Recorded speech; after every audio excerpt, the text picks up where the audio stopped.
So welcome everyone to Intro to Parliamentary Debate. And yeah, let's get started. So if you came here not really knowing what debate event you are interested in pursuing, I'm very glad that you came to check out Parliamentary Debate, because maybe Parliamentary Debate can be the solution to your conundrum. And the reason for that is because of the way Parliamentary Debate is structured. So I got an image of an arcade there, because that's kind of what Parliamentary Debate honestly is.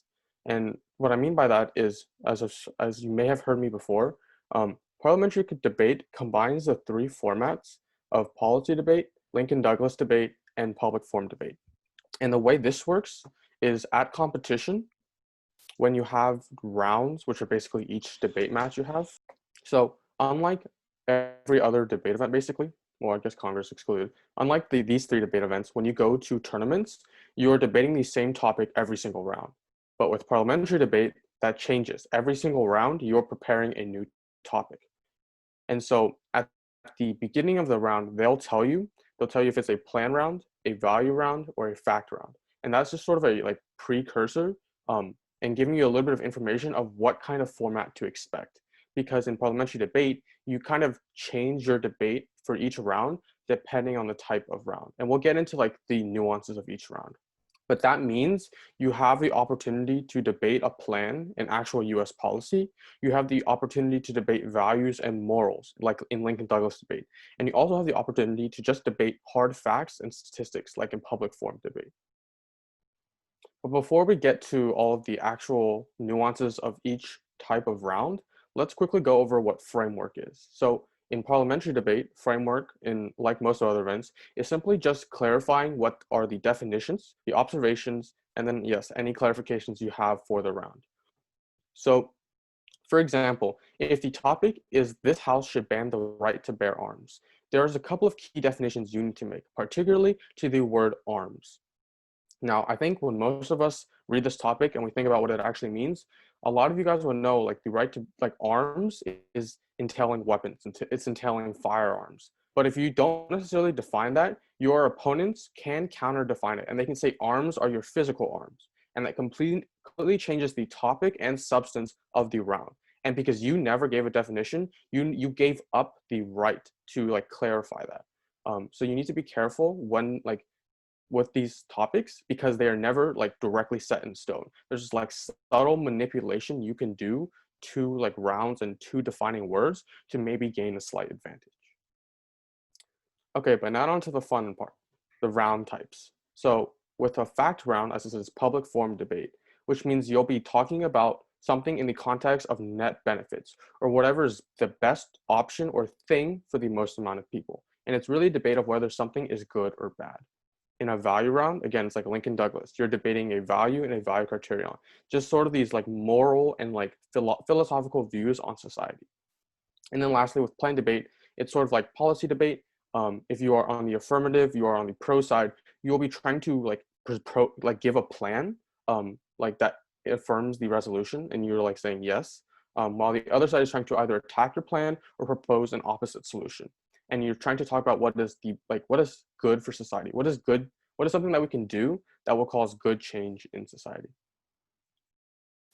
Okay, so here's some example resolutions for each type of round that you could see in parliamentary debate. So for the public forum topic, we see resolved in the United States, majoring in a STEM-related field is overemphasized. And if whichever side you're debating, you're simply saying yes, it is overemphasized, or no, it's not overemphasized. There's nothing else you really need to talk about other than extending, other than saying maybe it is overemphasized because it's not doing that much good, or maybe it isn't overemphasized and it's actually doing a lot of good. That's sort of the discussion you'll be having. If it's a parliamentary debate, if you've got a value round and you get the topic, when in conflict, governments ought to value civil liberties over national security. Basically, your individual freedoms and rights over the defense of the entire nation and people. And so you may weigh it off of utilitarianism. What is the best for all of us in the situation where there's conflict? Or you may weigh it off of individual freedom. I'm not going to use a lot of jargon, but maybe focus on the individual and what is important to each person. So then you have that kind of discussion. It's more philosophical. Sure. Give me a sec, Kessler. It's more philosophical, and it's sort of like you will have very concrete discussions, but you can also have a more abstract or idea-centered discussion. And then lastly, with the plan round, um, the US federal government, or example, the US federal government should substantially invest in space technology and exploration. Just to note, the USFG, that like abbreviation, just stands for the United States federal government. If I typed it out, it's going to take a lot of space. But for whatever debate event you go on to pursue, just understand that abbreviation is used a lot, the USFG or the US federal government. But you can see with this topic, like the United States federal government should substantially invest in space technology. So if you're on the affirmative, you can't just be like, yes, we should, but you have to say like, we will invest over a 10-year span, putting $500 billion in every year, and that's our plan. The U.S. federal government is doing this, and then you guys are kind of talking about, does this plan actually work? Does it actually have any good to it? And is it actually beneficial to society? Cool. All right, let's move on to how you actually prepare in parliamentary debate.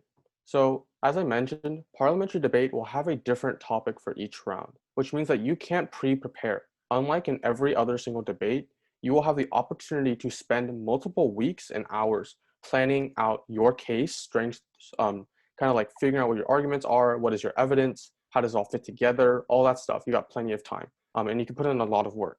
But in parliamentary debate, you have 20 minutes. 20 minutes to write everything that is in your case, make your responses, copy down evidence, with or without the internet. And so that can sometimes entail you downloading files off the internet and then getting as much information about arguments as you can. This year, it's pretty much all with the internet because we'll be debating online. But like last year when we were doing in-person debate, we had tournaments where you couldn't use the internet. So you had to rely on your own knowledge and the files you had downloaded. The second thing with parliamentary debate that I guess is more specific to like pre-COVID situations is that you can't use your computer in round. Even though like the internet is off for those like debates, in parliamentary debate, all of your case, all of your arguments, they're written on sheets of paper. All of the evidence down here is handwritten within the 20-minute period. So you can see I have like other sheets. This is all for one topic. This is for Medicare for All Act of 2019. So all my stuff, my partner and I had like thought about it, and then we copied down what we wanted, and that's what we used in the debate round. So when I was talking, I was just going like this and reading off, like looking at these notes and just speaking, and debating and arguing. Even though that's probably not going to be that much of an issue this year, it's still something just to note that like, unlike in other debates where you can type out complete sentences and you can just kind of read off your case, at least in the beginning, that just cannot happen in parliamentary debate because you only have 20 minutes to prepare. And like, even if you are only speaking once, you cannot write down word for word what you're going to say because you're not budgeting your time effectively, the last point. And you're wasting time like writing down like all those small words and like trying to phrase it really nicely. You don't have time for that. That just kind of has to come with the flow, kind of as you continue to practice, you get more and more used to just quickly public speaking impromptu on the spot and just phrasing your words off of a couple of notes. All right, so now on to how parliamentary debate is actually structured. And you can quickly make note of this. If you want to copy it down, I recommend you don't write affirmative constructive. I recommend you can just write AC. And then negation constructive, just write NC. You don't have to write the full things because that'll take you too long. Yes, or kind of like bullet points. If I'm quoting someone, I'll copy them word for word because I can't like be expected to remember the quote, especially if they ask me questions about it. But if it's like, what is my argument? It might be 2 words, but when I'm saying it, it's two sentences. But my notes is only like 2 words, or maybe it's like something dash something, and I'm just trying to like give myself notes and bullet points about what I want to say. Okay, so onto the speeches. The constructive speeches, whichever side you're on, the pro side, the affirmative side, or the con side, the negation side, your constructive speeches are just your time to introduce your arguments. Especially for the affirmative constructive, all you're doing is saying, I affirm the resolution, or this is my first argument, or this is my framework, sorry. This is my first argument. This is why my first argument works. This is my second argument. This is why it works. And you have 7 minutes to do that, basically to lay out everything you're going to talk about on the affirmative side. Then the negation side, you basically have 8 minutes to do the same thing and also a little extra time to maybe start responding and saying, well, your first argument, I don't know about that one, man, because blank, right? This reasoning. And then the rebuttal speeches are just all the response doing, like all the, this is wrong, I'm right, all that stuff. And both sides have one person to do 8 minutes of that. And then the summary speeches are like your time to just say, okay, I know a lot of stuff happened in this debate, but these are 2 reasons why we win today, because we help the most amount of people, and this is why, and our policy is the most probable. It will actually happen, whereas theirs is in like a really weird situation that will probably never happen. And so that's like your opportunity, just kind of quickly condense everything you said so that the judge, the parent judge, or the adult, just like college student or debate judge, it's for them to like really narrow down on why they should be voting for you. This is your opportunity to explain that. But this is all of the speech times there are. And if you've been to the Intro to PF lecture, Intro to LD lecture, you'll probably remember them talking about something called crossfire or cross-X. That doesn't exist in parliamentary debate. And the reason for that is we have what are called POIs, or points of information. You can just write POI. Try not to confuse that with, if you go to your LS lecture tomorrow, program oral interpretation. That's a totally different event. This is just an acronym for questions in parliamentary debate. And so the way POIs work is they're supposed to like, well, if parliamentary debate is supposed to mimic like British procedure, British parliamentary debate. And so their process of asking questions was you simply stood up, or you just raised your hand, and then your opponent had, or the person, when you raised your hand, your opponent had to take your question. And they basically had to like figure out a nice time. Like if I'm talking and you raise your hand, I won't necessarily stop, but that is like your way of asking questions. There is no like, okay, 30 seconds, let's ask questions. You simply just raise your hand whenever something comes up, you wait for the speaker to stop, and they'll be like, okay, I'll take your question. And then you'll ask your question, and the response has to be given right then. So if the question is like 5 seconds long, it might be like, what if, they might be like, in your first contention, you say this, right? But if this is the case, then they'll give you a hypothetical, and then you have to answer right on the spot, where it looks very bad, because you need to know your case well enough that you can defend yourself in a very quick fashion manner, because there is no like super organized questioning format like in all the other debates. And so that's something very unique to Parley, and it's something you'll get to learn and practice as you compete, as you just, you do a lot of practice debates, you just do a lot of research, and you understand your topics, you'll get better and better at POIs. We don't expect, if you continue looking into parliamentary debate, we don't expect you to be able to answer questions like super effectively, give like very strong responses. So it's a skill we're going to help you guys develop. Now, on the note of POIs, we also have something called POOs. Now, this is something that is also unique to parliamentary debate. And what POOs are they're sort of like a last resort to tell the judge they broke a rule. And so, remember when I said the summary speeches are your way of condensing what we've said in this debate down to like the 2 main points why you win? Well, in those summary speeches, you are not allowed to introduce any new information or arguments, because that's sort of unfair, especially if you were the one with the last word, right? If you get the last speech and you can suddenly bring up a ton of new information, I'll get to that in a second, Kessler, then it's completely unfair, because now your opponents never get the opportunity to respond. The debate is over. So when that happens, you can raise your hand and say, pause, judge, pause time, POO, or point of order. And that's basically saying, judge, I believe they've stopped time, because the judge is timing the speeches. I believe they've broken a rule. And then you have 15 seconds to quickly explain what rule they've broken. So you can like, they just introduced this thing which they have never said in this debate, therefore you need to disregard that information. And then they have 15 seconds to either concede, because they don't lose the debate right off of there. They can just say, okay, that's fine, or they will try to respond to you. POOs are also helpful when you run into a situation where someone is like 1 minute over their speech time, because like there is a grace period. Obviously, it's hard to finish on the dot 8 minutes. So usually you give like 5 to 10 to 15 seconds of like, all right, let's just let them finish talking. We won't say anything.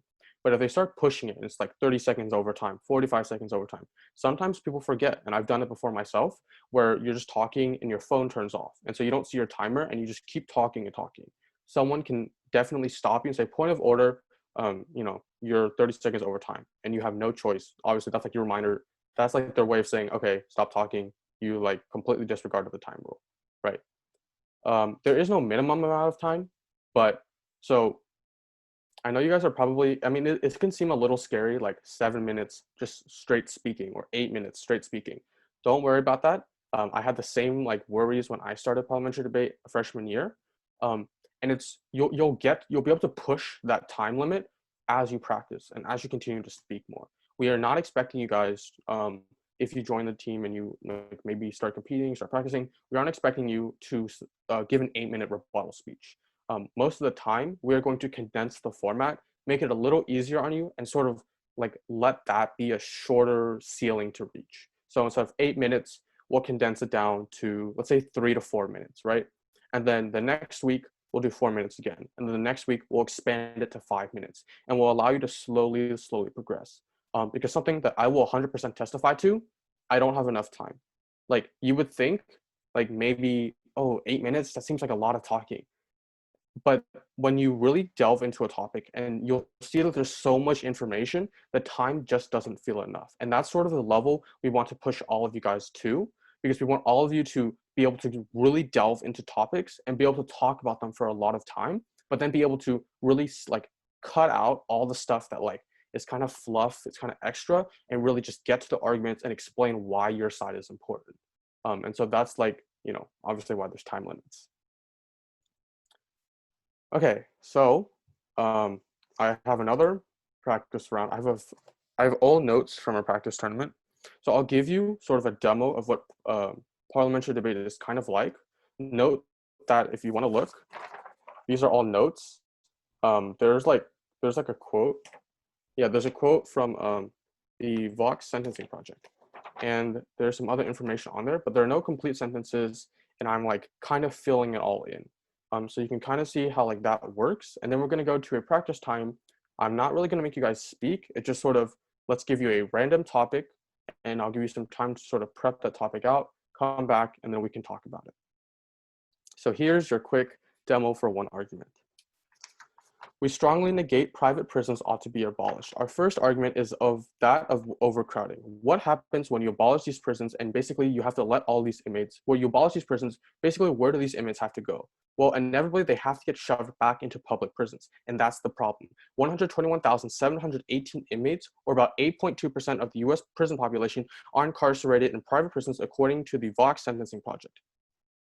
That means that if you are forced to shove all of those inmates into public prisons, you're going to simply worsen the overcrowding problems that are already very prevalent in public prisons. Public prisons are not exempt from all the issues that private prisons face, and so you exacerbate the problems of no space, of all the solitary cells you need, and like lack of resources. All of these issues will only worsen by getting rid of private prisons right away. And we need to note that it's right away, because according to the Emancipation Proclamation, which basically abolished slavery in the Confederate States, abolish was not used in a way that meant we are going to get rid of it in 10 years, and meant right now. It means like right away, abolish slavery. That's the declaration, right? Which means the affirmation, I'm doing a hypothetical thing now. The affirmation cannot say we're going to extend the deadline and abolish private prisons in 10 years. It has to be now. Okay, so that's sort of like the demo, and that's sort of what we want to work you guys towards.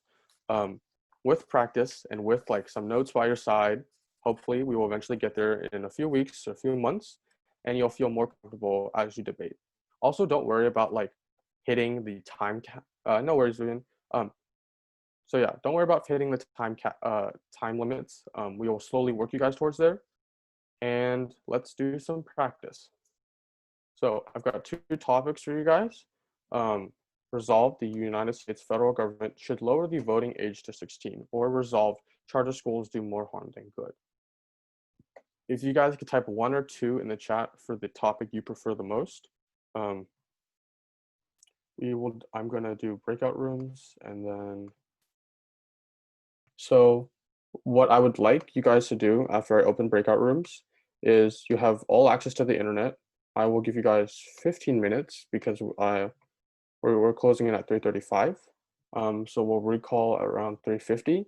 And all I want you guys to do is think about, I don't think there's really any necessary definitions, but maybe some clarifications you want to make. For the topic, the United States federal government should lower the voting age to 16. Um, and then let's say one argument with a hard piece of evidence. And format it if you've been to the if you went to the intro lecture, um, sort of like present it so that you can give me like what is your argument, what is the related hard piece of evidence. So that's a statistic or a quote, or it's really statistics but quotes, and then why like that's why that's important.